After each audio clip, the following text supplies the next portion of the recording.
Hi everyone, welcome to Masketeers Mask Guide. Now masks play a huge role in the game. They provide many different stats and bonuses that with the right configuration help your team reach much higher stages more easily. Now to obtain masks, there are several ways to collect masks. You can get them from shops, adverts, milestone rewards, chest rewards, level drops, crafting, event rewards, trader fates, and several more. There is a limit of number of masks you can hold at once, which is 300. Now I would suggest to always keep your strongest one and sell the rest for dust, which are needed to craft legendary or epic sets. Dust is quite rare, so farming as much as you can early game is going to be very helpful for you. Grading. Now there's 4 different grades of masks you can obtain and give you additional benefits the higher the quality of mask. The masks are currently graded as follows. So the legendary gives you 1 element type, 3 additional bonuses, 1 elemental bonus and 1 mask ability. The epic gives you 1 element type, 2 additional bonuses and 1 elemental bonus. And the rare gives you 1 elemental type, 2 additional bonuses, and common mask gives you with 1 element type and 1 additional bonus. Stats, runes and elements. The mask will also have main stats, rune slots and elemental properties. The strength of the mask is based on the highest stage you reach. It's always good to push first before you want to farm any masks, so the higher stage you are, the better quality of masks will be dropped. Now each mask will have 2 main stats, which are attack and health. These are displayed as a red sword and a green heart as shown below. Take note that this is shown as white or blue. If it's white, it means you do not have the correct runes equipped, and if it's blue, it means you have to correctly match the right coloured runes. So as shown below, you can see one in light blue has higher stats and the one below in white has lower stats because the white one doesn't have the correct runes equipped. Rune slots. Rune slots are very important. By matching the correct colour runes to the rune slots, you can increase your attack and health main stats. The rune slot selection will look like below if no runes have been correctly selected.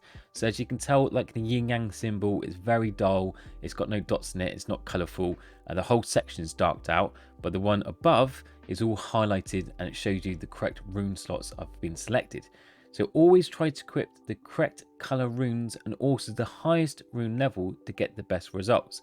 So for an extra tip, what I would do once or twice a week, I will go into my masks, my highest mask, and check that the runes I currently got are the highest level, because after a while you do start getting higher runes equipped. So it's worth to swap them out. I normally check them once or twice a week, so swap out the lower level runes for higher level runes if you've managed to obtain more runes as you've been grinding the stages.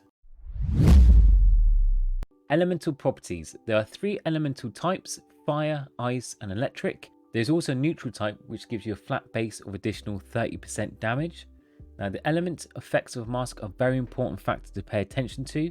Epic and legendary masks have an extra ability which could give you an elemental attack bonus. This is why it's very important to match the mask element type to your mask ability and also your team mask's ability. I'll explain a bit more about that now.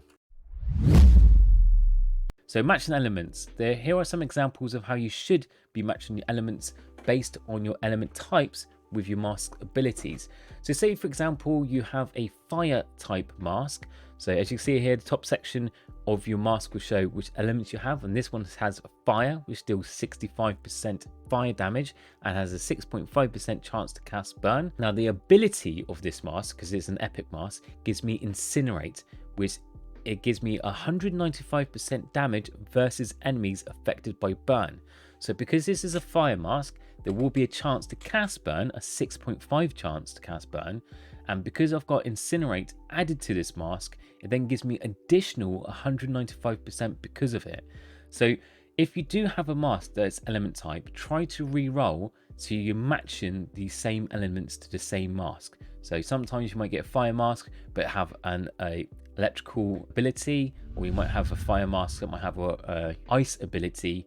If you do have that, they're not matching, it's always worth to spend a couple dust just re-rolling so you can get that additional bonus effect. And here's an ice element example as well. So this one deals 61% ice damage and has a 6.1% chance to cast frost. And then I've got Iceborne, which gives me an extra 61 damage and HP for each ice mask equipped to the team. Now the difference between, I'll give these two examples, is because the top one is an individual effect. So this is based on one effect of the mask. So for example, if it's burn, it gives that mask a burn effect, while the bottom one is a team effect. So say for example, you had everyone in the team have an ice mask and each of them had Iceborne, it will stack tremendously.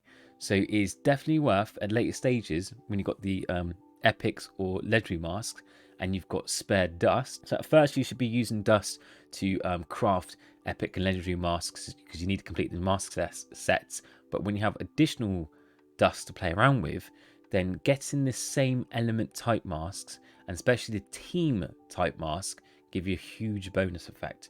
So keep that in mind as well. So if you've got tons of the same element masks, it is worth getting team elemental effects for tons of damage. Crafting. On the mask selection tab, you can craft legendary or epic masks with the cost of dust. As you craft masks, the cost of dust will start increasing and you'll never cast the same mask as before. Mask set bonus. You can get mask set bonus for completing the full lines going across or downwards on a set table. You also get a foundation set bonus if you get a minimum of one mask in each row across. You can click on each button to see the set bonus of what you can get. So this is where I personally choose to get legendary sets because epic sets are more frequently dropped, or legendaries, for example, I believe through crafting on the milestone and for events. In the past month, I probably averaged about 5 to 7 legendary masks, a month through the milestone and through events and awards. While epic, you pretty much get like 4 or 5 times that amount in the same, well, in a month in the same time period. So because legendaries are much harder to get and to craft, I've focused everything of my crafting materials on getting legendary masks only. You don't have to do this. This is just my tactic and my playthrough. And when you start completing the legendary or epic sets, you start getting these bonuses and the mask set bonuses, which is what you're aiming for because that will give your team a huge boost. Now, another tip: when you do start crafting them, try to craft masks for your existing team. Now, I have one team, which is my speed push team. I've done a separate video on this called a speed farm build. I'll link that in the description below. Now those 4 musketeers are my main ones. I pretty much use them like 99% of the time. Whenever I can craft new legendary items, I only do it one of those 4 teams. So I always craft the 4 teams because that way I know my top 4 team will continuously get stronger, and it means I can push more, farm more frequently and progress more than having to spread them out to 8 musketeers. If you're trying to get crafting between different musketeers and you're swapping your team frequently, it kind of spreads out your power, spreads out your resources, and you can't farm as quickly. So I kind of stick with my speed team, my farm team. I've stuck with them, and it equally, because I'm just concentrating on them, they've become my push team as well. So they've helped me grind stages at the same time. That's my tip, that's my tactic. You don't have to do that, but if you do wish to, again, you can follow my build guide in the link below. So this is my top tips. There's a few tips you should be doing to get the full potential of your mask and for your team. So make sure you're matching the correct runes to the rune slots to get the extra attack and health.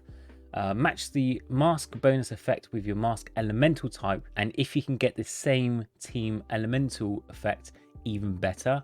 Start farming dust and craft legendary masks only. Legendary masks are one of the rarest in the game, so the aim is try to collect as many legendaries so you can start unlocking the legendary mask set bonuses for the best set bonus in the game. To give you an example, I'll quickly show on the screen on the right the difference between a bonus of a epic set mask compared to a legendary set mask. The legendary set bonus is so much bigger and so much better, plus a normal legendary mask gives you more potential damage and pushing on its own anyway. So that's why I'm concentrating on legendary mask only.